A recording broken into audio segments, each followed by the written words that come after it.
Bueno, nuevamente buenos días a todos. Vamos a dar inicio entonces a esta audiencia que es la número 253 del día miércoles 27 de octubre de 2020. Dejo constancia, como siempre, que el tribunal está conformado en su integración original con los magistrados señora Chaín vía remota, señora Buqueña en la dependencia del Centro de Justicia, González y Ocampo presencial en la sala de audiencia. Les voy a solicitar también, como siempre, a los intervinientes que por favor dejen registro de su presencia. Fiscalía, buenos días. Muchas gracias, su señoría. Muy buenos días. Por el Ministerio Público comparecen el abogado Rodrigo Álvarez y los fiscales Jaime Retamal y Jimena Chong, todos vía remota. Gracias. Consejo de Defensa del Estado, buenos días. Buenos días, su señoría. Por el Consejo de Defensa del Estado comparecen la abogada Lupi Aguirre, quien lo hace por vía remota. Gracias. Servicio de Impuestos Internos, buenos días. Muy buenos días, su señoría. Por el Servicio de Impuestos Internos comparecen la abogada Adriana Zúñiga Calderón y el abogado Manuel Navarrete Gómez, ambos vía remota. Gracias. Querellante, Fundación Ciudadana Inteligente y otros. Muy buenos días, señoría. Por Fundación Ciudadana Inteligente, Federación de Pescadores Artesanales de Corral, Sindicato Independiente, Armadores y Pescadores Históricos de Valdivia y Fedepesca San Juan, comparece por vía remota el abogado Nicolás Acevedo y más tarde se integrará el abogado Carlos Hidalgo después del receso. Perfecto. Querellante, Portanovo Gutiérrez, buenos días. Señoría, buenos días. Por querellante Hugo Gutiérrez Galvez comparece el abogado Felipe San Martín por vía remota. Gracias. Las defensas entonces. Buenos días, la defensa del acusado señor Ortiz. Buenos días, señorías. Por don Jaime Precuchón comparece vía remota el abogado Sergio Rodríguez Oro. Gracias. Señor Ortiz, buenos días. Buenos días, su señoría. Jaime Ortiz presente la audiencia 253. Gracias. La defensa del acusado señor Isasi, buenos días. Buenos días, magistrado. Buenos días a todos los intervinientes. Comparece el abogado Cristian Mardones Flores en representación de doña Marta Isasi Barbieri por vía remota. Quizás en algún momento de la jornada me deba reemplazar la colega Tuane, que tiene poder en la causa. No hay problema. Señor Isasi, buenos días. Muy buenos días, su señoría. Buenos días a todos. Me encuentro presente en el día 28 de octubre. Gracias. Gracias. Es 27, creo, ¿no? Sí. Es 28, magistrada. 28 de octubre hoy día. 26, 27, sí, hoy día es 28 de octubre, perdón. Sí, no. Rectifico porque había dicho audiencia el día 27 de octubre y es día 28 de octubre. Bien, Perdí la cuenta ya. Seguimos entonces con la defensa del acusado señor Lobo. Muy buenos días, su señoría, y al resto de los intervinientes. En representación de Fernando Lobos Torres, la abogada Catalina Tuane vía remota. Mi representado también me acompaña vía remota, su señoría. Gracias. Señor Lobos, buenos días. Muy buenos días, magistrado. Raúl Lobos Torres, vía remota. Gracias. La defensa de Corpesca S.A. Muy buenos días, su señoría. En representación de Corpesca S.A. comparece la abogada Carolina Oreque y los abogados Carlos Balgontín y Waldo Baum. Gracias. Perfecto, entonces estamos en condiciones de seguir con las alegaciones de clausura de la defensa del acusado señor Ortiz. Lo escuchamos. Muchas gracias, su señoría. Su señoría, ayer ya habíamos comenzado el último capítulo de la acusación respecto de mi representado, que dice relación con el delito de cohecho.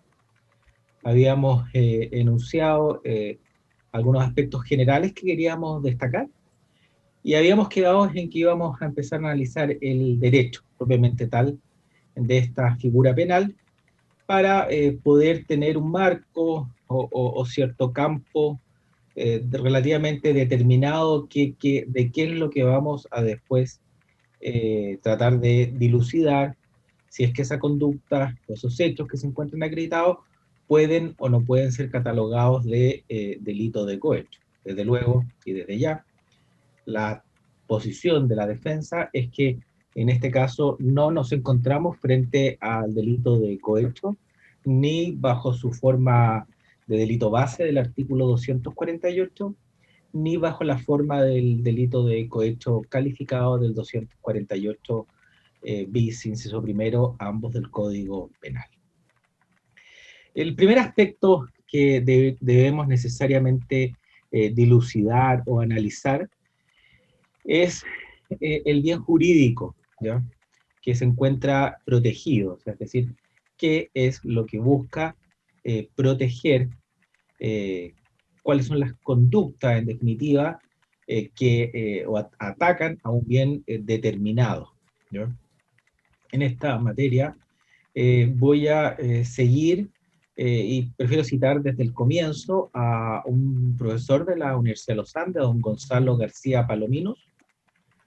El señor García Palominos tiene un trabajo que se llama la entre paréntesis, o compatibilidad, o sea, la o después compatibilidad del financiamiento ilegal de la actividad parlamentaria con el delito de cohecho. La entre paréntesis, compatibilidad del financiamiento ilegal de la actividad parlamentaria con el delito de cohecho. Este es un trabajo reciente, publicado en la revista de Política Criminal el volumen 14, de julio del año 2019. ¿Ya?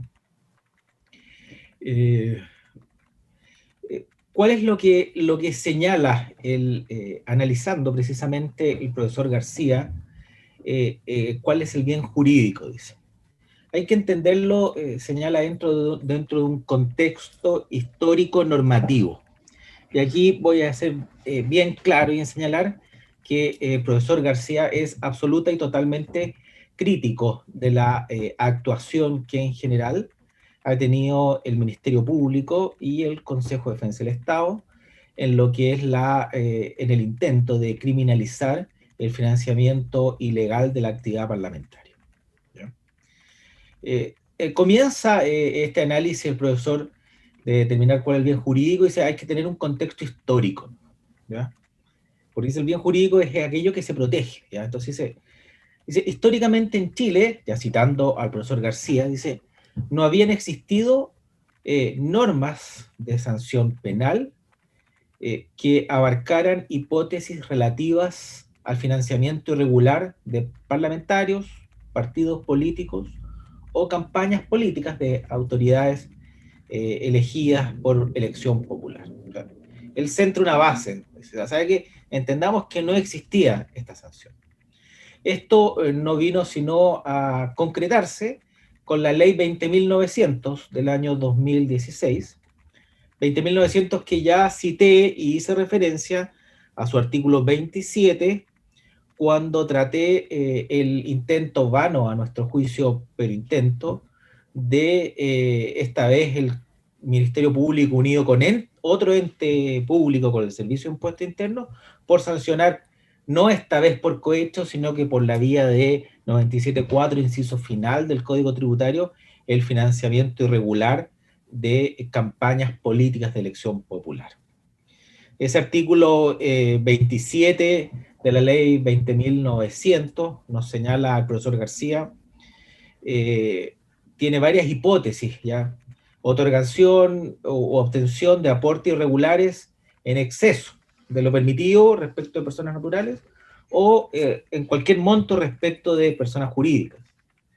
La hipótesis de ofrecimiento o solicitud de aporte está en el inciso tercero del 27 bis.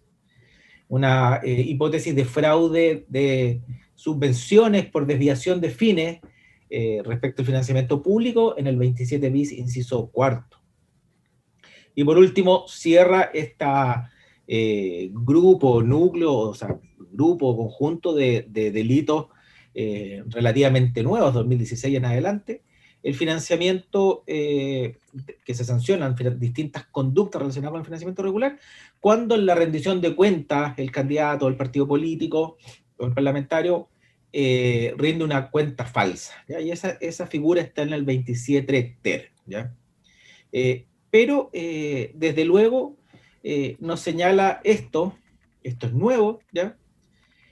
Por lo tanto, dice, ninguna, y esta es la conclusión que llega el profesor en este análisis previo histórico, dice, ninguna de estas figuras del cohecho, ya volviendo a cuál es su objeto de estudio en este texto, ninguna de estas figuras estaba destinado a amenazar con pena el ofrecimiento o aceptación de financiamiento parlamentarios a cambio de una actitud favorable al negocio del financista, ni tampoco una figura similar a la corrupción de parlamentarios,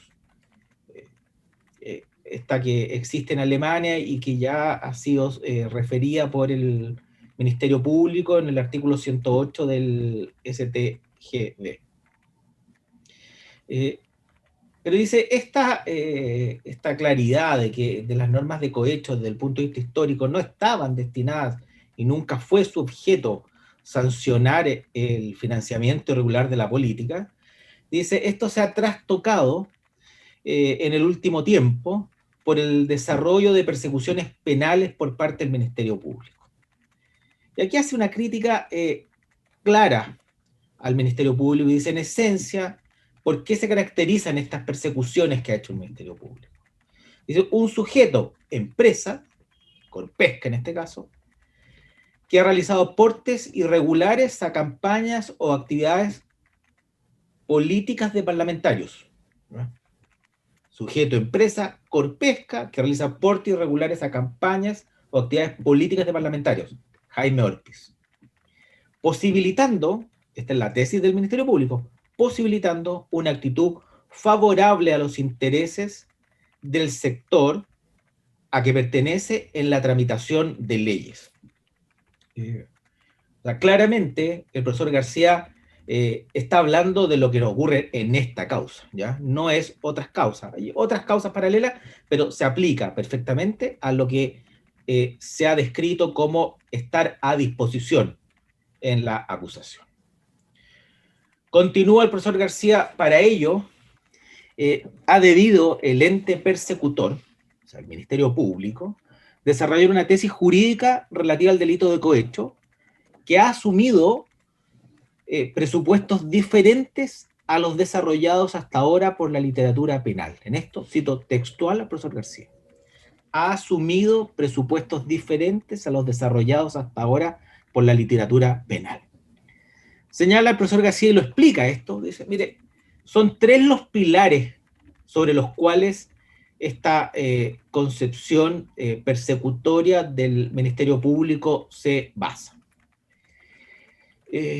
El primero, y por esto estoy tocando este tema en el objeto jurídico, es la decisión de ampliar el ámbito de protección de la norma penal, sustituir el objeto jurídico del delito, el bien jurídico, que siempre ha sido radicado en el correcto funcionamiento del aparato público, por aspectos moralizantes, como la integridad, probidad, honestidad o fidelidad del funcionario público, ¿ya?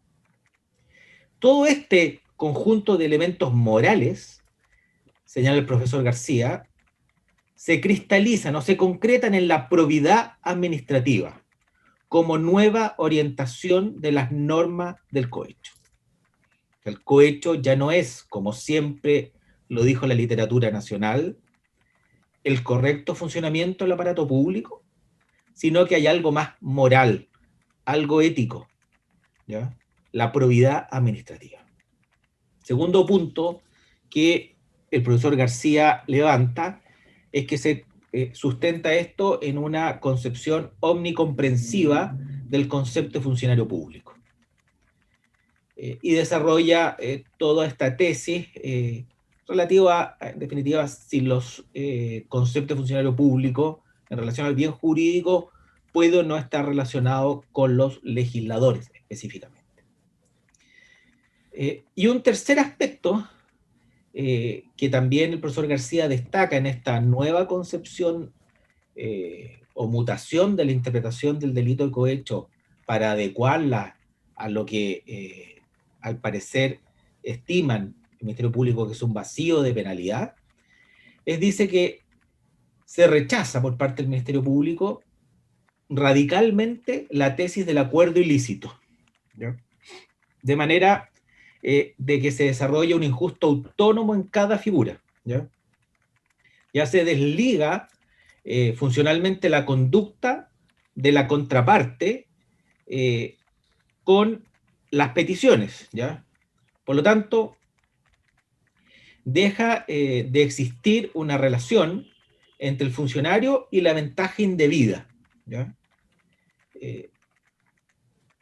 Más bien, solo basta la ventaja, y esto se determina concretamente y bastando con el ejercicio del cargo parlamentario. O sea, 3 aspectos, dice el profesor García. Primero, se modifica el bien jurídico. Segundo, se amplía el sujeto activo. Y tercero, se rechaza la teoría del acuerdo ilícito como criterio interpretativo del delito de cohecho, para pasar a ser solamente el incumplimiento de deberes funcionarios. Estos 3 pilares, concluye profesor, lo lleva al Ministerio Público y quienes siguen su tesis de establecer que el delito de cohecho es una mera infracción a deberes de probidad administrativa. Desde luego, su señoría, esta conclusión que tiene el profesor García como cohecho, como mera infracción a los deberes de probidad administrativa, se encuentra claramente en línea con lo que esta defensa ha venido planteando ya desde el alegato, de los alegatos de apertura, es decir, mucho antes que este texto saliera a la luz pública en la revista que he referido. Y para aclarar desde ya, no se trata, y no ha tenido esta defensa, ni me lo ha presentado, ningún grado de intervención, conexión, pago, o ofrecimiento en algún sentido hacia el profesor García para asumir esta tesis, ¿ya? Simplemente nos hemos encontrado con que lo que ya veníamos sosteniendo de este cambio en la interpretación del delito de cohecho, por un texto posterior ajeno a la defensa, ha sido aceptado y tomado para sí. ¿Cuál es, por ende, el ámbito de protección de la norma penal? ¿Qué es lo que, en definitiva, el profesor García señala con que lo que tradicionalmente ha entendido la doctrina y así lo ha referido la jurisprudencia, ¿ya? El bien jurídico de esta norma es el correcto funcionamiento de la administración pública, ¿ya? No es la infracción de algún deber propio de su cargo, ¿ya? Agrega García que ya mirando el derecho extranjero, que ya en Alemania y en España se trataron de introducir estos aspectos moralizantes bajo la forma o fórmula de pureza en el desempeño del cargo, o la confianza de la imparcialidad de los funcionarios. En Chile algo hay de esta en alguna doctrina. Por ejemplo, la Batut proponía el decoro y prestigio, ¿ya?, como bien protegido, ¿ya? Guzmán Dálvora, en un texto que se llama, la Batut en el Derecho Penal, tomo 2, página 90, Guzmán Dálvora, en su trabajo Esencia y clase de cohecho político, cuaderno de política criminal número 106, página 241, también tiene estos elementos moralizantes y generalizantes. Pero que lo que ya nos alerta el profesor García y nos dice, pero mira, estas posiciones de alguna doctrina aislada ha sido absolutamente superadas, tanto por la literatura como por la jurisprudencia de la Corte Suprema, ¿ya? Especialmente debemos citar en este punto la jurisprudencia de la causa Roll 97.657 de la segunda sala de la excelentísima Corte Suprema, en que, con fecha 4 de diciembre del 2012, resuelve un caso que ya ha sido citado acá, que es el caso F, ¿ya? En el caso F, la Corte Suprema, haciendo suya la tesis también del profesor Guillermo Oliver, señala lo siguiente, textual, dice: identificar como bien jurídico el cohecho, los deberes funcionariales, es propio de un sistema de tinte claramente autoritario. Los deberes de los empleados públicos no se justifican por sí solos, sino que su existencia obedece a que conducen a la prestación de un servicio para la comunidad. En otras palabras, con estas duras palabras de la sala penal, ¿sí? Si entendemos cohecho como infracción de deberes funcionarios, estamos en un sistema autoritario. En otras palabras, no se configura el cohecho por la sola afectación de este deber genérico de probidad. ¿Ya? No obstante esto, para todos es una realidad que entidades como el Ministerio Público, dedicados a la persecución de los delitos, tienen esta tesis bastante formal y moralizante. El oficio 142 de la Fiscalía Nacional del Ministerio Público, en cuanto específicamente al delito de cohecho, dice que el bien jurídico protegido por estas figuras penales será el ejercicio o una relación establecida con una función pública, de la cual se exige un desempeño recto, probo, ágil y sujeto a las reglas y normas por sobre todo. ¿Ya? Entendemos cómo para el Ministerio Público claramente la posición es absolutamente, y reitero, de un Estado totalitario, de una posición totalitaria moralizante. Que señala García, dice, criticando y ya volviendo sobre la posición. Dice, esta posición que tiene el Ministerio Público le permite construir figuras de cohecho desvinculadas de la concreta disfuncionalidad en el ámbito de la administración pública. ¿Ya? Es evidente, porque si es que solo me basta recibir un beneficio, con ese beneficio ya infringe un deber del cargo, el deber genérico de probidad, nos encontramos con que el cohecho se perfecciona con lejanía absoluta de por qué lo recibí o para qué lo recibí. ¿Ya? Termina el profesor siendo lapidario, dice, lo claro es que en la dogmática nacional e internacional ha entendido que el ámbito de protección de estas normas penales está radicado en el concreto funcionamiento de la administración del Estado. La mera infracción de deberes funcionariales que vinculan al empleado público y Estado son incapaces por sí solos para manifestar todo lo injusto del delito de cohecho.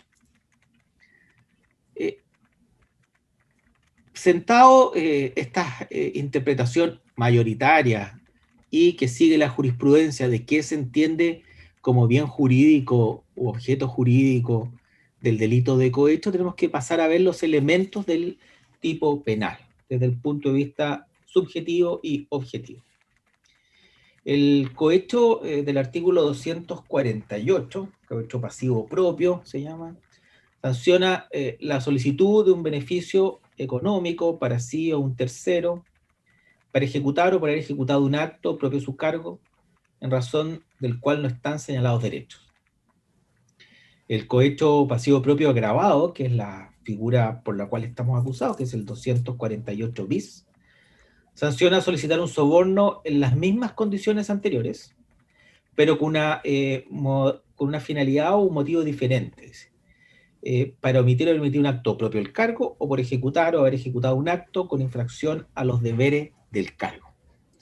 Increíblemente, a diferencia de lo que fue toda la discusión que tuvimos acerca del elemento subjetivo en el delito de tributario, el 97.4, inciso final, la verdad es que el tipo subjetivo en el delito de cohecho no merece mayor cuestionamiento. Me parece que al parecer no hay posiciones distintas, porque el texto legal es las expresiones para ejecutar o por haber ejecutado, y para omitir o por haber omitido, están todos de acuerdo que se requiere un nivel subjetivo, una exigencia de nivel subjetivo bastante amplia, ya elevada.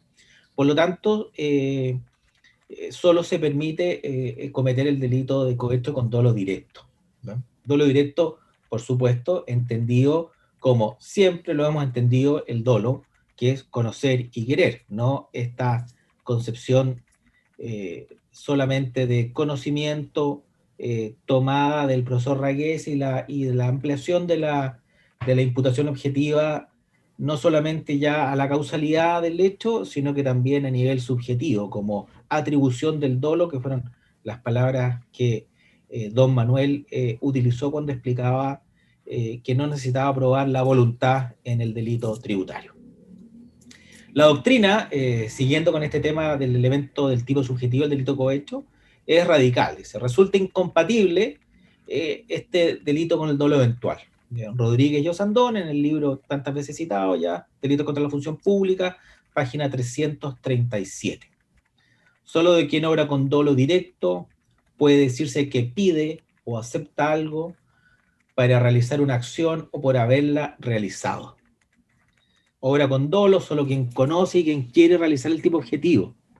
En este caso, solicita un beneficio económico para ejecutar un acto propio del cargo, en la figura del delito base, o solicita un beneficio económico para ejecutar un acto con infracción a los deberes del cargo, en el caso del cohecho agravado. Bastante claro sobre las tesis que existen en doctrina y la unanimidad acerca de la doctrina sobre este tema, lo encontramos en el texto del profesor Guillermo Oliver, modificaciones a la regulación del delito de cohecho, modificaciones a la regulación del delito de cohecho, Revista Chilena del Derecho, volumen 30 del año 2003. Ahí está, y el profesor Oliver se preocupa de citar y enumerar toda la tesis unánime que existe a nivel doctrinario, ¿ya? A nivel jurisprudencial respecto del tipo subjetivo, la sentencia de la excelentísima Corte Suprema, dictada con fecha 26 de enero del 2009, en los autos 5.898 del 2008, señala claramente, dice, el delito de cohecho requiere que se cometa el tipo penal, requiere que se cometa con dolo directo. Por lo tanto, la verdad es que desde el punto de vista del tipo subjetivo, tanto doctrina unánime como jurisprudencia reciente del año 2009, relativamente reciente, requieren claramente la existencia de dolo directo. Ahora nos vamos a lo que claramente va a ser más objeto de discusión, que es el tipo objetivo del delito de cohecho, o sea, en la forma base del 248, en su forma calificada del 248 bis inciso primero. ¿Ya?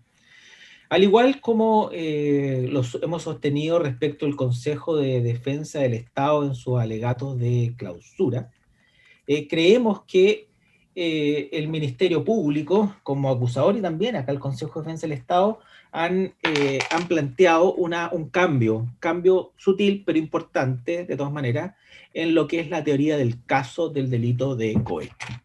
En la acusación, si vemos la acusación y la tratamos de analizar, no yendo al detalle, sino que más bien analizándola como una especie de relato en el cual elimináramos las circunstancias específicas, lo que encontramos es simplemente que hay una descripción de beneficios, dice solicitó beneficios, después enumera una serie de actuaciones que habría en la tesis del acusador realizado mi representado, para después concluir y una frase que le da sentido a toda esa larga enumeración, dice todos estos antecedentes demuestran que a cambio de ese financiamiento político en la tesis nuestra, el ex senador estaba a disposición de Corpesca.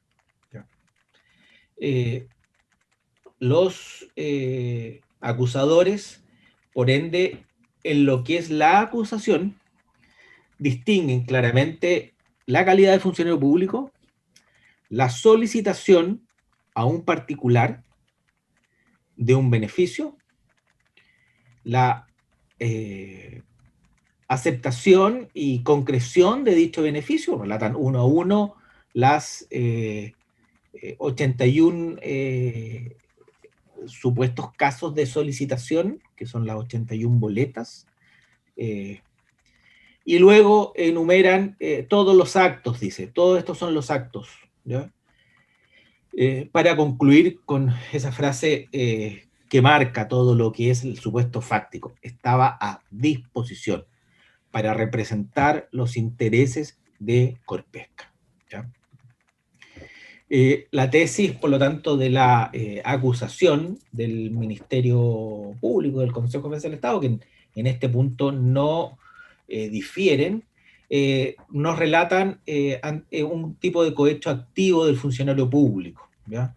Es decir, es el ex senador quien solicita, ¿ya?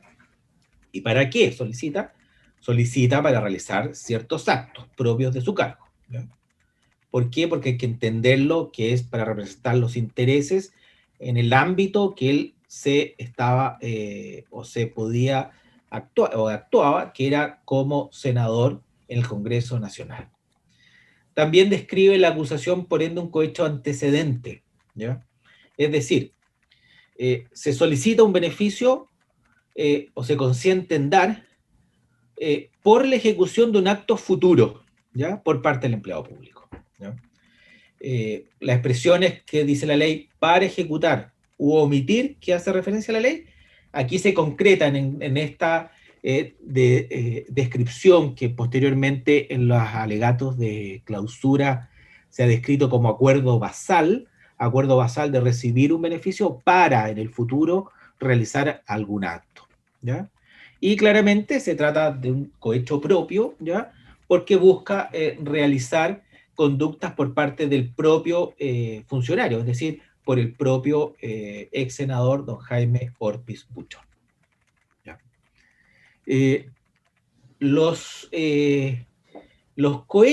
Por lo tanto, en la acusación, claramente, por lo menos en el texto de la acusación, entendemos y comprendemos bajo esta lógica de funcionario, petición, actos para estar a disposición, que lo que hay en la acusación es un cohecho bilateral en cuanto a las motivaciones, ¿ya? Esto de que la doctrina denomina este contrato sinalagmático, ¿ya? Este pacto ilícito, es lo que es que se trata de que el funcionario pide, en este caso, o sea, don Jaime Orpiz pidió, vendió su acto para la ejecución de un acto futuro, ¿ya? Es lo que el profesor Echeverry llama la bilateralidad del cohecho, ¿ya? El profesor Hernández, don Néctor Hernández, en el documento, que es el documento de la defensa 16 letra D, más adelante me referiré con mayor detalle, hablando de cómo tiene que entenderse, o qué es lo que debe entenderse en esta concepción que tradicional del delito de cohecho, que al parecer calza con lo que está escrito en la acusación, nos dice el profesor Hernández, dice, no existe entre nosotros soborno ni cohecho sin la idea de contraprestación, sin la idea de un acuerdo ilícito, más o menos sinalagmático, ¿no?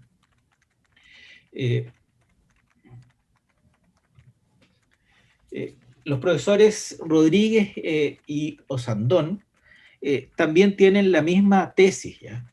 Dicen, en Chile ha sido tradicional la postura que sostiene que el delito de cohecho posee el carácter bilateral, ¿no?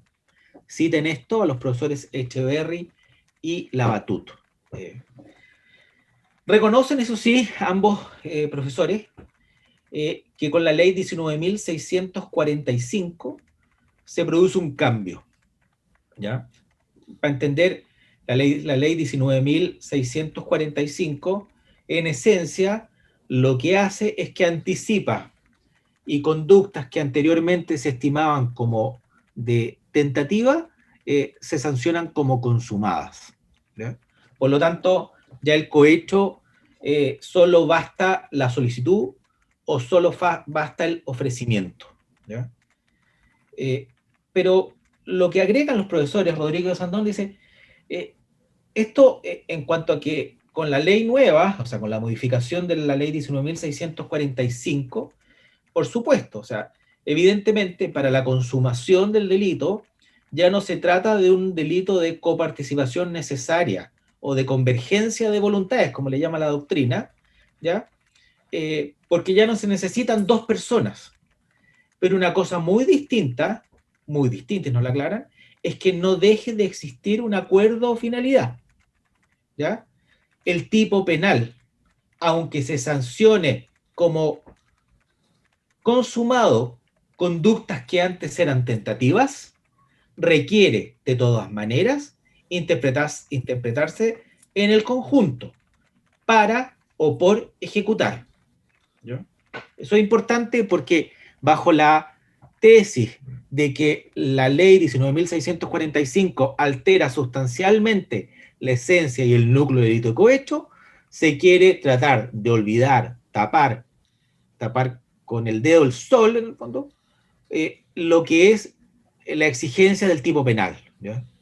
La convergencia de voluntades.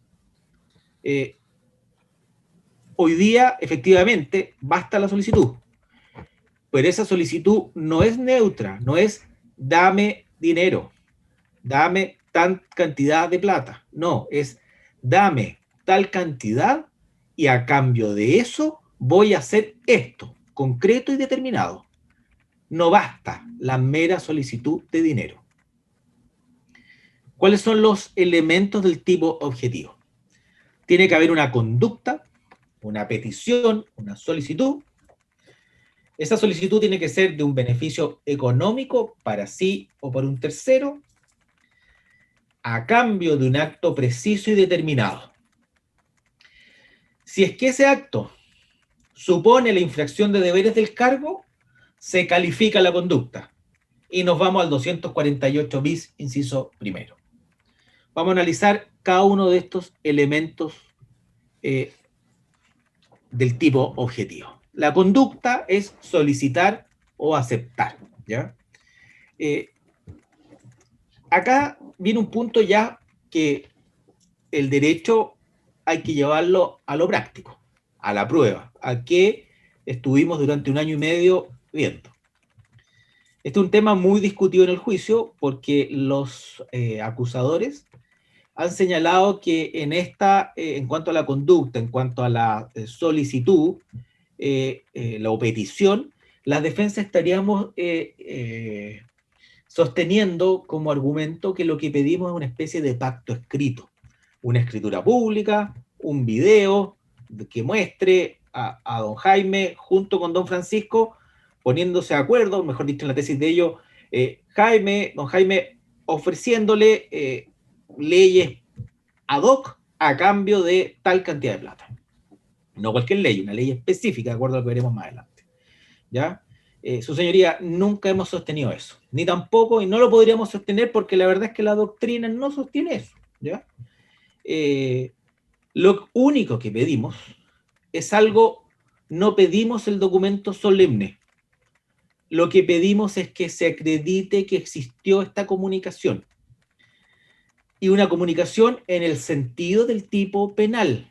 ¿Ya? O sea, pedimos, y eso es lo que solicitamos, y creemos que no se ha producido durante todo el juicio, en el caso de don Jaime Ortiz Buchón, no hay ningún antecedente, ni siquiera a nivel de indicio, que él hubiese comunicado a el señor Mujica que por tal cantidad de dinero, él iba a presentar esta solicitud a la Contraloría General de la República, o que por tal cantidad de dinero iba a votar en contra de las normas que prohibían la pesca e investigación, o que por tal cantidad de dinero iba a apoyar en todo la posición de la industria del norte en cada uno de los puntos relativos a la ORP, o en cada uno de los puntos relativos a la ley larga de pesca.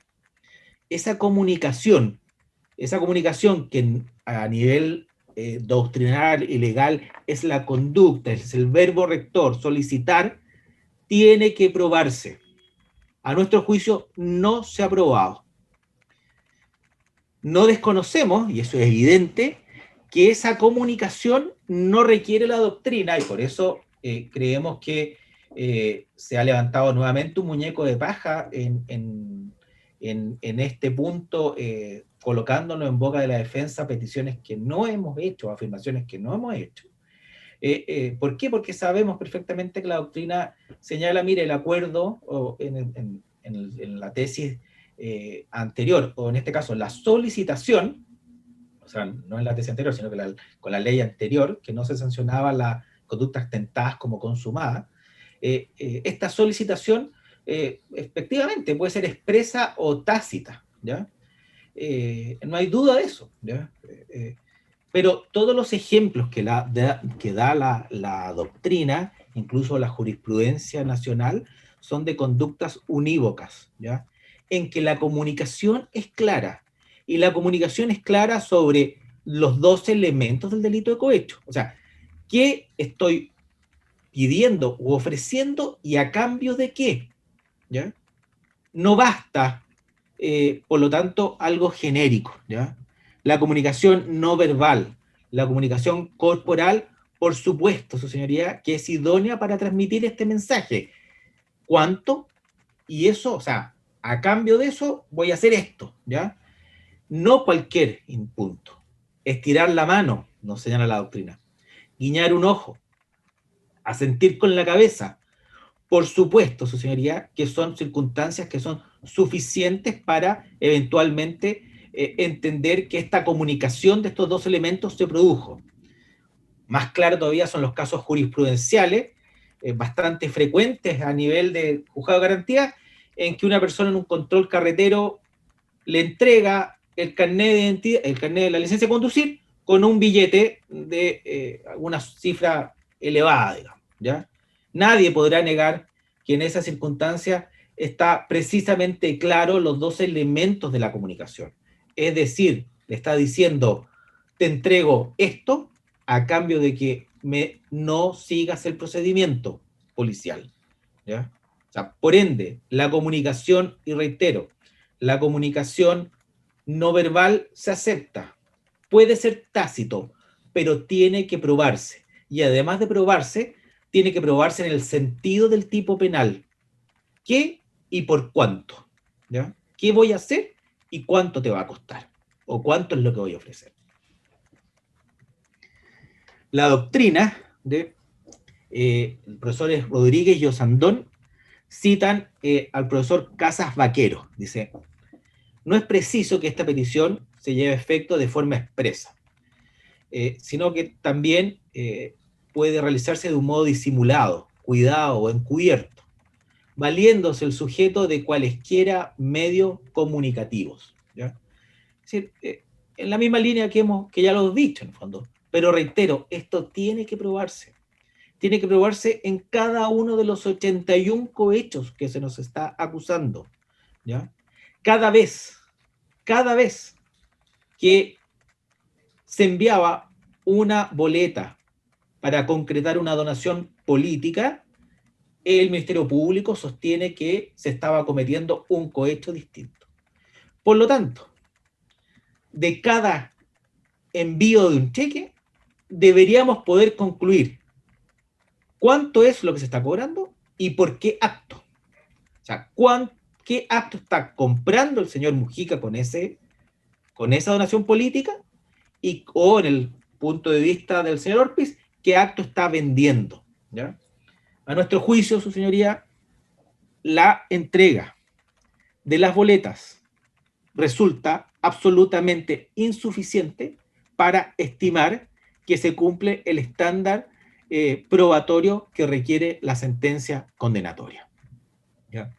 El mero hecho de enviar las boletas en este contexto que sean realizados, donación política, así referida por el Servicio de Impuestos Internos, en el contexto de campañas políticas, en el contexto de gastos de campaña política, en el contexto de deudas bancarias de campañas políticas, por todos aceptados, por todos los intervinientes, creemos que esos antecedentes, estas particularidades, demuestran y son absolutamente suficientes para entender y comprender que en ningún caso cada vez que se enviaba una boleta, lo que estaba haciendo don Jaime Orpiz Buchón era vendiendo un acto. ¿Ya?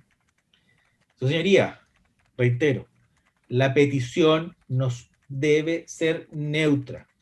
No es solo dame algo, es dame algo para hacer algo en la tesis de la acusación. No son equiparables en ningún caso los ejemplos de estirarle la mano, hacerle un guiño al funcionario público, asentir con la cabeza, ¿ya? O otros que podamos imaginar con la remisión de boletas para el financiamiento de campañas políticas. Eso sería la Corte Suprema, cuando conoció la ampliación de desafuero de don Jaime Orpiz Buchón. Esto se resolvió la ampliación en la Corte Suprema el día 6 de septiembre del año 2017, en los autos roll 36.806-2017, centró y dejó claro este punto.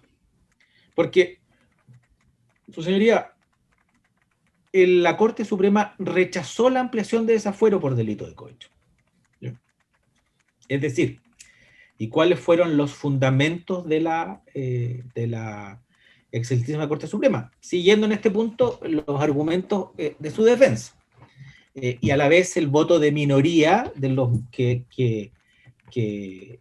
en mayoría se había rechazado la tesis de la defensa. Era la siguiente, dice: si es que en definitiva ya se había desaforado por cohecho al señor Orpiz, y el cohecho suponía un acuerdo basal el año 2009, la forma posterior que se concreten los beneficios no tiene ningún efecto jurídico. ¿Ya? No dice relación con el número de los delitos. ¿Ya? Considerando del voto de mayoría de la Corte Suprema, acogiendo esta tesis de que, por lo tanto, era innecesaria una ampliación de desafuero, dice: la identidad del hecho requerida en estos momentos del proceso no se ve alterada por la circunstancia de sumar otras boletas de honorarios otorgadas por nuevas personas que habrían actuado por encargo y en provecho del senador imputado y que incrementen los valores envueltos en los ilícitos investigados, puesto que todos ellos siguen respondiendo al núcleo sustancial del hecho punible que ha sido atribuido al imputado. Es decir, todos ellos, dice, puesto que todos ellos siguen respondiendo al núcleo sustancial del hecho punible que ha sido atribuible al imputado. Por ende, su señoría, esa es la interpretación que nosotros hacemos del fallo de la Corte Suprema, es que no importa cómo se concreten los beneficios, porque más bien eso dice relación, y así se dio cuenta la excelentísima Corte Suprema, no con un tema de consumación, sino con un tema de agotamiento, ¿ya? Que no se ve alterado, por lo tanto es un único núcleo, ¿ya? O el mismo delito, la misma conducta, porque otras personas en otros meses, ¿ya? La Corte Suprema agrega, dice, apareciendo que la solicitud de ampliación del Ministerio Público persigue extender esta declaración a nuevos hechos que en realidad responden a una idéntica vía de configuración del delito. Por ende, no basta para que existan varias boletas, porque ello, en la tesis de la defensa, de que se trata de donaciones con fines políticos, no dicen en ningún caso con una solicitud, con la venta de algún acto a cambio de ese dinero contenido en la boleta, sino que simplemente con la forma en que se estaba concretando la donación con fines políticos. Más aún, su señoría, cuando lo único que se encuentra acreditado en el proceso, porque así lo han reconocido tanto el señor Mujica como el señor Ortiz, es que ellos se reunieron el 2008, el 2009 y el 2010, ¿ya? Que coinciden el 2008 con la campaña para 5 millones de pesos que entregó para la campaña de concejales y alcaldes del 2008, el 2009, que fue este acuerdo basal que hace referencia el Ministerio Público de junio del 2009, y ya a mediados del 2010, en que se trata más bien de determinar o adecuar este financiamiento al monto de los créditos bancarios, que eran los que se habían tomado para financiar la campaña política, ¿ya? Pero tampoco se pudo acreditar, ya desde este punto de vista de la solicitación, que cada vez que se enviaba una boleta, existía esta comunicación, este contacto de algún modo para determinar cuál fue el acto que se está vendiendo o comprando, si lo miramos desde el punto de vista del sobornante, es decir, desde el punto de vista de Corpesca. Segundo elemento que requiere el delito en cuestión es el beneficio. Se trata claramente de un tema o una finalidad de contenido patrimonial. La ley lo señala expresamente, tiene que ser un beneficio económico, ¿ya? Discute la doctrina si tiene que ser pecuniario o no, ¿ya? En este caso, la verdad es que en cuanto a si concurre o no este beneficio, esto no lo hemos puesto en duda y nunca lo hemos rechazado como tal. Dice, sí, efectivamente, se pidió financiamiento, ¿ya? Que eso sea el beneficio, es decir, la coima, como ha hecho referencia el Ministerio Público, o la venta de algún acto, lo negamos tajantemente. Pero sí recibió mi representado de parte de Francisco Mujica dinero para solventar sus actividades políticas. Inclusive señala mi representado en su declaración, dice que hay que distinguir estos periodos. ¿Por qué? Porque el último periodo se caracterizó por el financiamiento para efecto de hacer pago de las deudas bancarias. Ya vimos que en este punto el Corpesca y don Waldo han levantado una teoría del caso alternativa, que es que la circunstancia de tener que pagar 2 millones mensuales no era por un tema de que quería alargarse en el tiempo esto, sino que simplemente por un tema de que las personas que emitían las boletas no aceptaban que se emitieran boletas por cifras mayores. Pero ya volviendo a lo que es el beneficio, incluso la doctrina, Catalán Sender, los delitos cometidos por autoridades y funcionarios públicos en el nuevo Código Penal, esto en España, el año 1999, dice expresamente que el beneficio puede consistir en pagar deudas, ¿ya? Por lo tanto, no vamos a discutir mayormente este tema, ¿ya? Pero reitero, ese beneficio en ningún caso fue pedido para la venta de un acto, sino que solamente como financiamiento político. Acá nos lleva a tocar un tema que ha sido insistentemente referido por los acusadores en cuanto al beneficio, que es la relación del monto del financiamiento, ¿ya? Este es un tema, por supuesto, que ha sido levantado y se dice que atendido del monto del financiamiento, no hay duda y por lo tanto casi sería absurdo sostener que esto no es sino la entrega del beneficio económico en el contexto de un delito de cohecho, ¿ya? Nosotros creemos que no, su señoría. Nosotros creemos que la sumatoria del monto total de partida es una forma de ver los hechos, pero no verlo del modo que ocurrieron, ¿ya? ¿Por qué? Porque desconoce que los montos mensuales están asociados a ciertas épocas o circunstancias en relación con las actividades de campaña del senador. 5 millones para la campaña del año 2012, 5 millones para la pre-campaña, 5 millones para la campaña del año 2008, 5 millones para la pre-campaña del año 2009, 10 millones de pesos mensuales para la campaña del año 2009 y hasta el primer semestre del año 2010, y después de ahí en adelante 2 millones mensuales de acuerdo a lo que eran los montos, los créditos bancarios que debía solventar el senador. Y esto se rompe con una boleta adicional, o sea, otra donación con fines políticos de 10 millones de pesos el año 2012 para el financiamiento de la campaña de alcalde y concejales de ese año, ¿ya? Por lo tanto, si uno dice es que fueron 200 millones de pesos, la verdad es que no es así.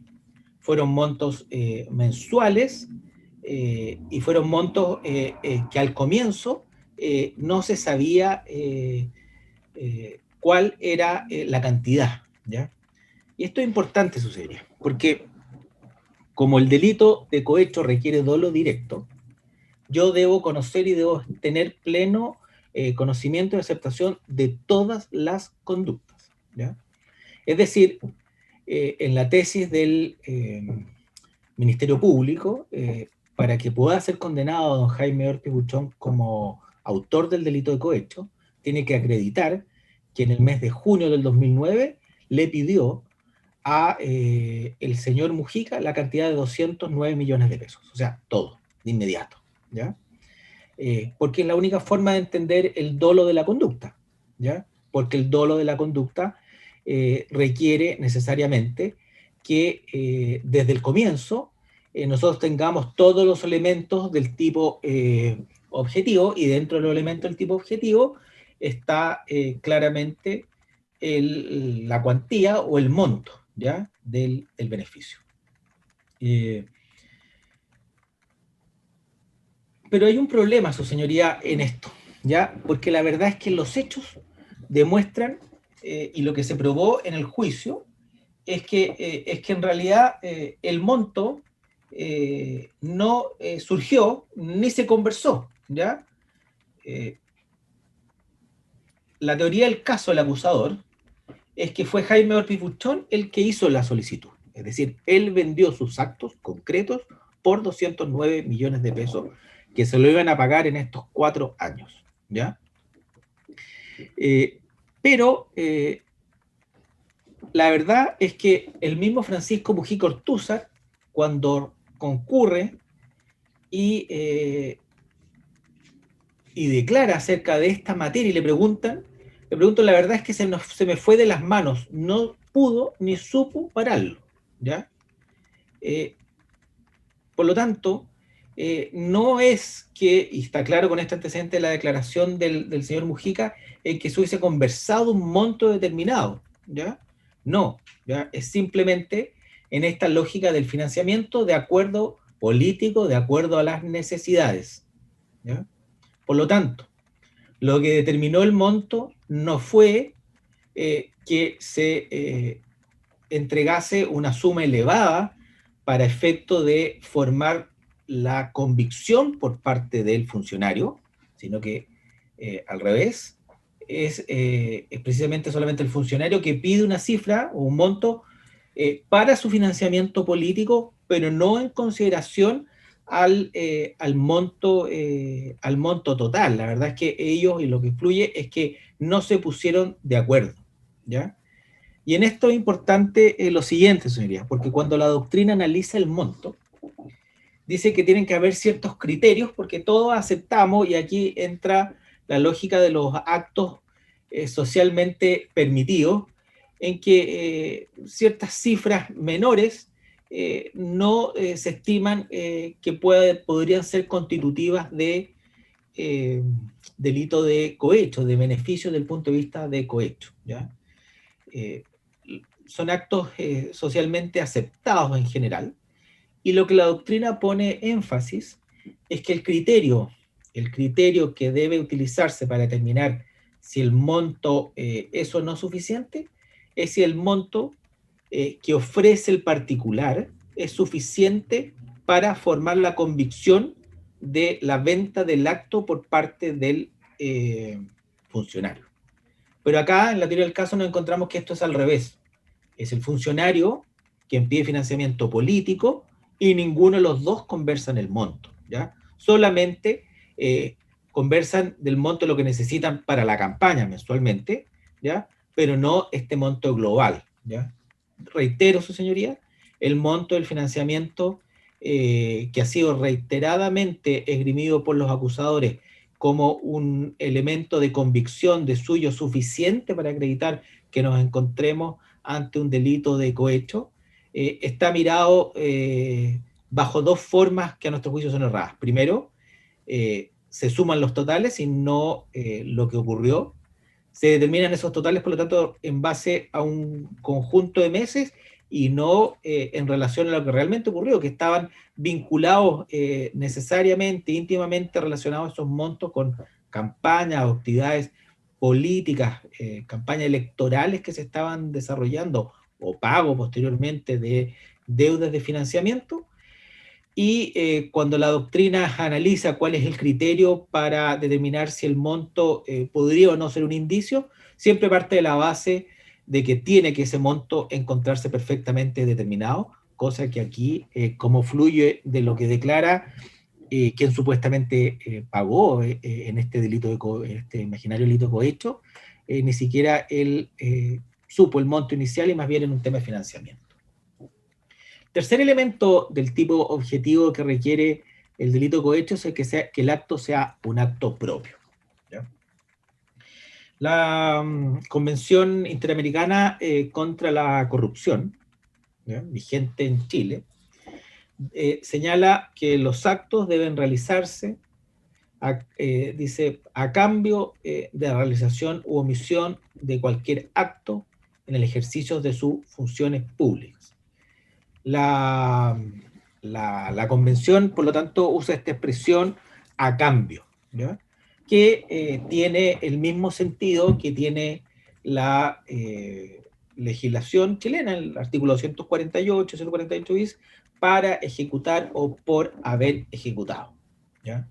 Objetivamente, por ende, tiene que haber una relación o vínculo entre el beneficio y el acto. Dice, el cual el beneficio está encaminado a obtener la realización del acto, o entre el beneficio se pide u ofrece precisamente a cambio del acto propio del cargo, ¿ya? La clasificación que ya hemos referido de este delito como cohecho antecedente o subsiguiente, pone precisamente énfasis en esta circunstancia o en esta relación que debe existir entre el beneficio y el acto propio, ¿ya?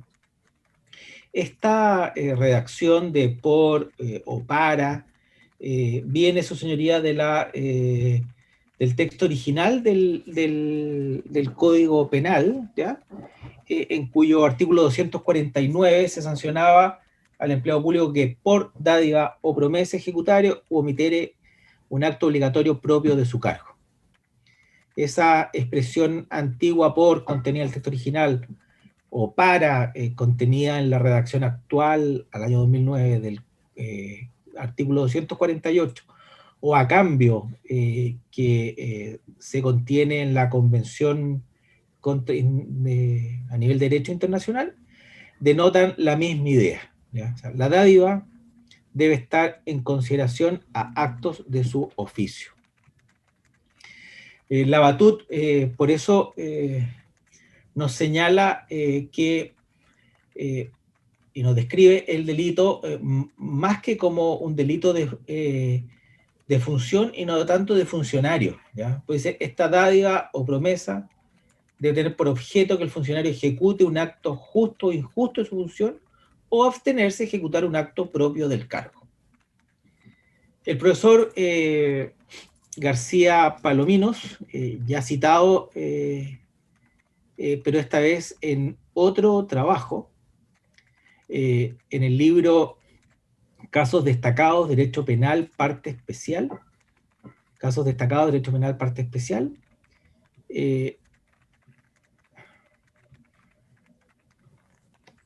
en la página 181, analizando una jurisprudencia que me referiré más adelante, que se denomina el caso del sepulturero, nos señala que tanto la sistemática normativa de los artículos 248 y siguientes, como la evolución histórica de estas normas, demuestran que el modelo a seguir es la del acuerdo ilícito, el modelo del acuerdo ilícito, ¿ya? O sea, los actos relacionados a acto propio, relacionado con el beneficio. ¿Ya? ¿Qué se entiende por acto propio? Hay dos teorías en la doctrina, hay una teoría restrictiva y otra amplia. ¿Ya? Eso es lo que un poco me parece que es lo que el Ministerio Público hacía referencia a estas funciones distintas en cuanto a que tiene el funcionario público, siguiendo estos tres ámbitos de acción que hace referencia el profesor Oliver. ¿Ya? Profesor Rodríguez y Osandón, en la página 338, son radicales en este punto, son determinantes. Dice, en Chile, solo la teoría restrictiva resulta defendible atendida a la regulación legal. Se alude a actos propios del cargo. Y son bastante duros. Dice, no puede sostenerse seriamente, que sean actos propios del cargo de un funcionario aquellos que no pertenezcan a la competencia de éste, pero cuya realización pueda verse facilitada por su calidad de tal. Por ende, sostienen y llegan a la conclusión que acto propio es perteneciente o relativo a alguien que tiene la facultad exclusiva de disponer de ello. ¿Ya? O sea, es decir, acto propio como equivalente de un acto dentro de su competencia. Este tema no resulta un tema baladí o sin importancia, su señoría, porque posteriormente veremos cómo lo que mis contradictores, doña Lupi llama el afer Contraloría, y que nosotros entendemos que se enmarca dentro de la parte primera de los hechos, que dice relación con las crisis del Jurel y las medidas legislativas y políticas y administrativas para intentar solucionarla. Bueno, volviendo a esa presentación que hizo mi representado en conjunto con otros dos senadores, no sería un acto propio del cargo. Por lo tanto, desde ese punto de vista, no se cumplirían con los requisitos del tipo penal que estamos analizando. En cuanto al acto, vemos que, por lo tanto, el primer elemento que vemos es que tiene que haber una relación entre el beneficio y el acto. El segundo elemento es que el acto tiene que ser un acto propio del cargo. Y el tercer requisito o elemento del acto es que tiene que ser preciso y determinado. ¿Ya? Que es un tema que claramente, a nuestro juicio, no ha podido ser acreditado por parte de los acusadores. La doctrina, en eso hay unanimidad, exige que los actos sean precisos y determinados. La documental 16D de la defensa es un informe, una especie de minuta, presentada por don Héctor Hernández Basualto, a propósito de la tramitación de del boletín 10.739-07, 10.739-07, que posteriormente devino en la ley 21.121, y ya si vemos el título de la minuta, entendemos a qué nivel de unanimidad la doctrina exige que este acto que se vende, de este acto que se compra, sea preciso y determinado. Se denomina el texto, comillas, la inconveniente exigencia de un acto funcionario determinado como contraprestación en el delito de cohecho. La inconveniente exigencia de un acto funcionario determinado como contraprestación en el delito de cohecho. Su señoría, insisto acá sobre un tema visto el día de ayer. Tenemos que estar a la legislación del año 2009, no la legislación posterior a la ley 21.121. ¿Ya? Por lo tanto, cuando el profesor Hernández nos dice la inconveniente exigencia, nos está refiriendo a algo que ocurría, según lo referiré. Señala don Héctor, dice, la contraprestación de una o más actuaciones determinadas, pasadas o futuras, del empleado público, o a la inversa, que dichas posibles actuaciones determinadas constituyan la contraprestación de tales posibles beneficios, Se trata de un alcance manifiesto que fluye inmediatamente de la sola lectura de los preceptos legales.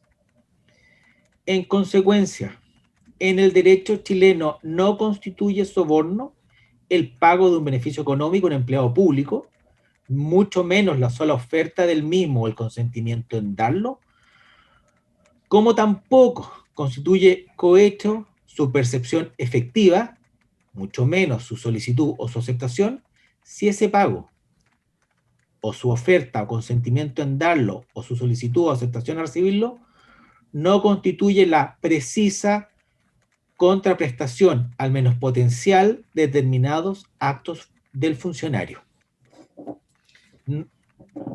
Por lo tanto, reitero, debe ser la contraprestación de determinados actos del funcionario. ¿Acaso, señoría, se enfrentan, y volvemos a lo que nos decía el profesor García, se enfrentan dos teorías, dos posiciones, una moralizante que no necesita un acto determinado, que basta el beneficio implica una violación del deber genérico de probidad, tengo una infracción, un deber del cargo, tengo beneficio, infracción del deber del cargo, tengo cohecho. Por otro lado, no aceptando esa interpretación moralista y en la tesis de la Corte Suprema autoritaria del delito de cohecho, el segundo modelo exige un acuerdo ilícito, que es lo que verdaderamente atenta en contra del bien jurídico y que explique el desvalor de la conducta. Un acto determinado, un acto funcionarial determinado. Hay una interpretación histórica que como primer punto para entender esto, es que la siguiente, que cuando se hizo y se redactó el Código Penal, todos sabemos que se tomó como base varios códigos, ¿ya? Y en el modelo español, la idea de la dádiva o promesa como contraprestación a actos determinados en la regulación del cohecho, solamente era una calificante, ¿ya? O sea, ya se sancionaba el hecho de recibir un beneficio sin estar relacionado específicamente con algún acto, ¿ya?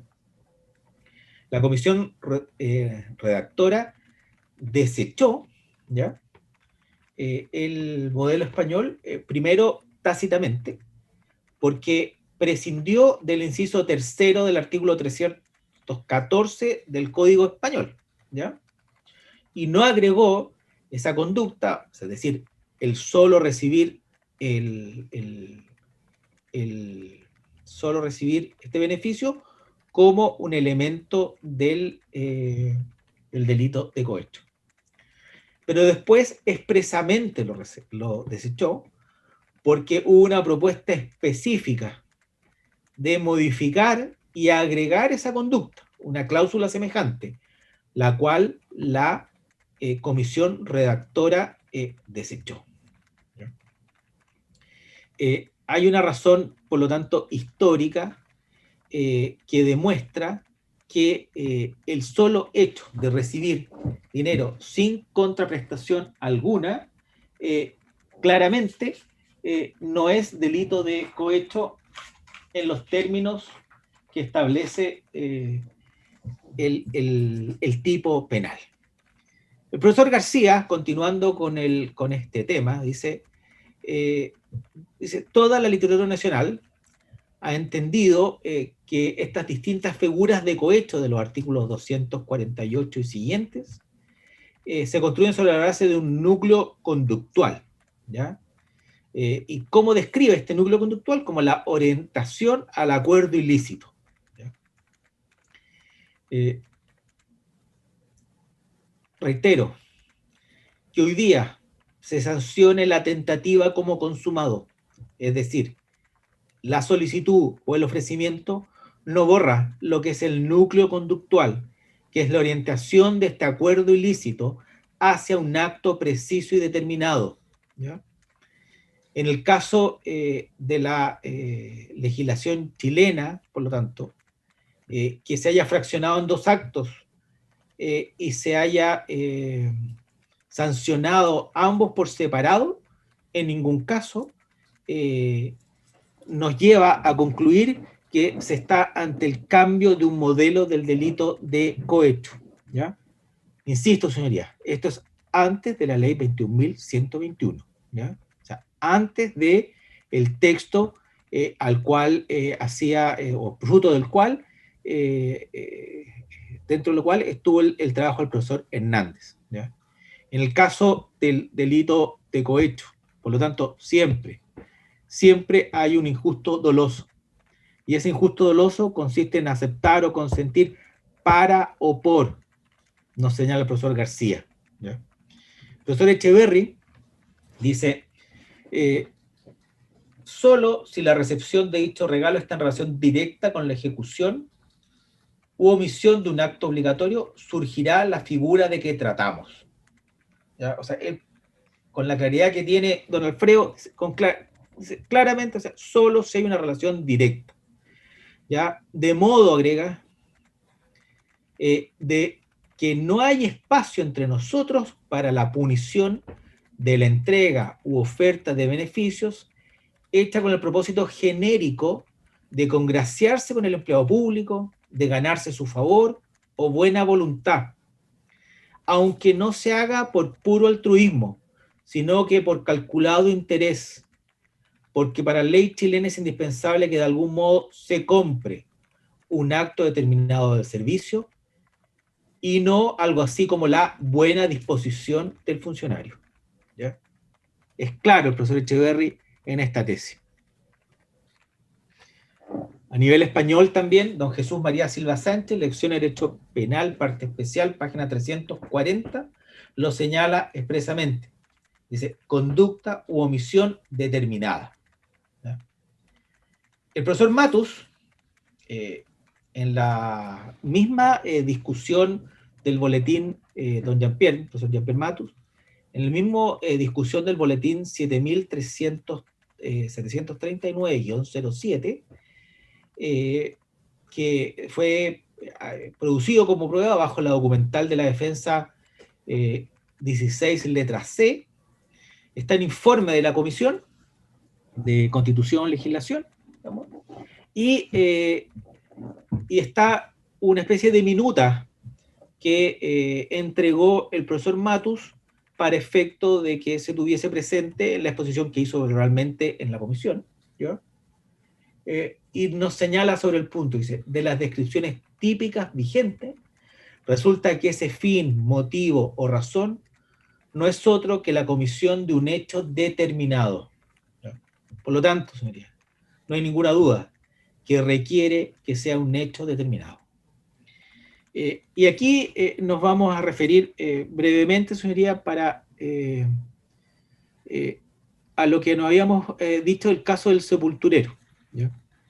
El caso del sepulturero se encuentra, corresponde a un fallo de un recurso de nulidad de la Ilustrísima Corte de Apelaciones de Antofagasta, del 16 de diciembre del 2010, dictado en los autos 370-2010, 16 de diciembre del 2010, en los autos roll 370 del 2010.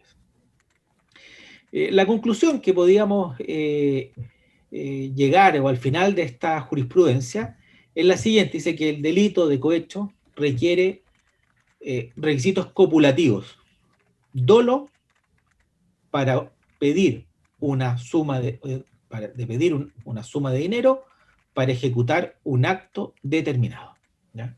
El caso de este sepulturero se llama así porque dice relación con que un pariente de una persona que había fallecido le entregó cierta cantidad de dinero al administrador del cementerio de Antofagasta. Ese es el sepulturero, ¿ya?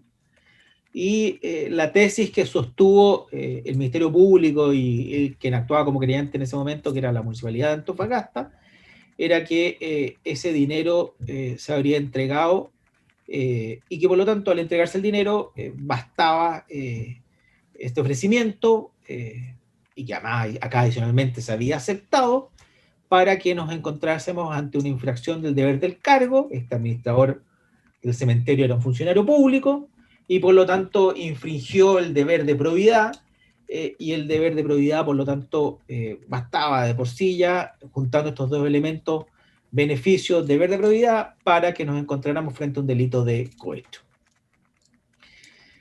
Son interesantes, señorías, los argumentos del fallo de primera instancia, porque en primera instancia se le absolvió al administrador del cementerio municipal, estimando que lo que había hecho este deudo, digamos, era que había entregado una liberalidad, una donación, ¿no?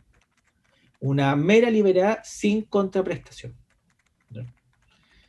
Lo que entendemos y todos entendemos claramente que o sea, una liberalidad, donación, por lo tanto no requiere algo a cambio, ¿no? Muy en línea con lo que nosotros hemos sostenido acerca de que lo que aquí se pidieron fueron donaciones para fines políticos, y así, reitero por enésima vez, pero creo que es importante, ha sido aceptado por el Servicio de Impuestos Internos. Son donaciones.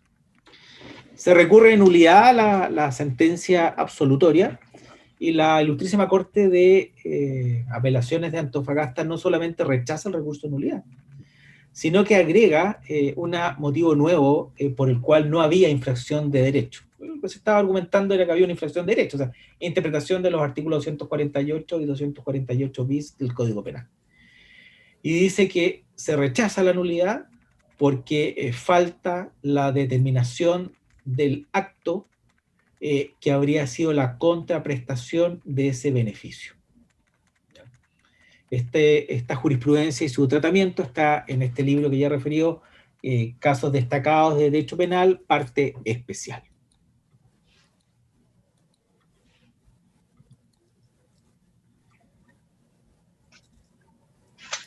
Como podemos ver, su señoría, toda esta lógica de que se requieran actos precisos y determinados, en teoría en la acusación nos encontramos relativamente señalados los hechos, pero en los alegatos de clausura nos encontramos con que el Ministerio Público y el Consejo de Defensa del Estado ajustan la carga, como me he referido, ¿ya? Y ya no se trata de que el acusado, el señor Orpiz, haya vendido un acto determinado, sino que se recurre a la indeterminación, ¿ya? O sea, para evitar este problema de que no podemos identificar peticiones con actos precisos, dice, no, es que esto es en general, ¿ya? Entonces describe y hace hincapié para estar a disposición, para representar los intereses de Corpesca. Ya el delito no pasa a ser un delito instantáneo, es decir, ofrezco un acto a cambio de tal cantidad de dinero, sino que pasa a ser un acto de Estado, estar a disposición, ¿ya? Pasa a ser el delito de cohecho en la lógica que tienen los alegatos de clausura del Consejo de Defensa del Estado y del Ministerio Público, pasa a ser de un delito instantáneo a un delito permanente, ¿ya? Claramente, su señoría, esto es una cosa absolutamente razonable, interpretar de esta manera el tipo penal violenta el texto legal, la doctrina unánime y la jurisprudencia existente, ¿ya? El delito de cohecho siempre, sea que penemos, o sea, sea que sancionemos como consumado la tentativa o no, siempre se ha estimado que es un delito instantáneo, ¿ya? O sea, en un solo instante se consuma, ofrezco el acto a cambio de tal cantidad. Y así diferencia a los delitos permanentes, que son aquellos en que el momento consumativo perdura en el tiempo, ¿ya? O sea, se produce una consumación que ya está la conducta típica completa, pero entonces se origina un estado, una situación susceptible de ser prolongada en el tiempo. La subsistencia de esta conducta. En el voto de minoría de don Carlos Kinsemiller, conociendo la ampliación de desafuero, hacemos presente que este es el voto de mayoría que rechaza la ampliación de desafuero, agrega un punto importante, dice, y que dice la prevención, porque no es que vote a favor del desafuero, dice la prevención del profesor Kinsemiller. Dice, lo anterior no se ve en absoluto desvirtuado por la circunstancia de que la sentencia apelada haya hecho suyo el argumento del Ministerio Público, de que el senador Orpiz se encontraba a disposición de los ejecutivos de Corpesca para la representación de sus intereses, teniendo en cuenta que esta caracterización de la conducta incriminada es incompatible con el tipo penal contenido en el artículo 248 del Código Punitivo, desde que parece insinuar una especie de delito permanente. Nota que no posee este ilícito en ningún caso. Rol 36.806, 2017, 6 de septiembre del año 2017. Y quedamos aquí para hacer el receso de media mañana. Señoría. Sí, Consejo de Defensa. Señoría, solamente si me permite un segundo.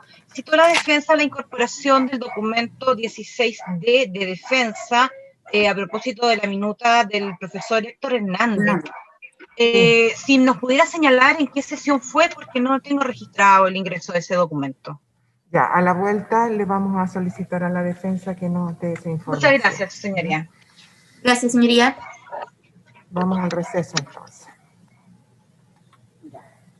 Terminé.